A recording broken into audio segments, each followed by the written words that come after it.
નસવાડી પંચાયતની પંચવટી છે. પંચવટી બાળકો માટે છે. હવે તમને બતાવી દઉં અંદર શું છે. જો આ ખસ્તા હાલત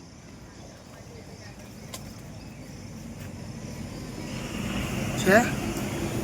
આ પંચવટી છે બાળકો માટેને કે ભૂંડોનું સામ્રાજ્ય છે. આ પરિસ્થિતિ છે નસવાડી ગ્રામ પંચાયત હસ્તકા જે છે પંચવટી, એની હાલત જોઈ લો. જાગો જાગો ને તો આવું જ બેઠવાનું છે. આટલું મોટું ગામ છે, પંચવટીના ઠેકાના નહીં. ભૂંડો અહીં રખડે હજુ.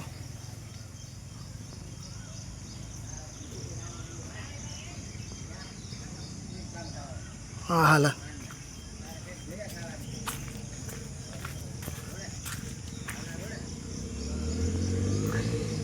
છે આ પંચવટી.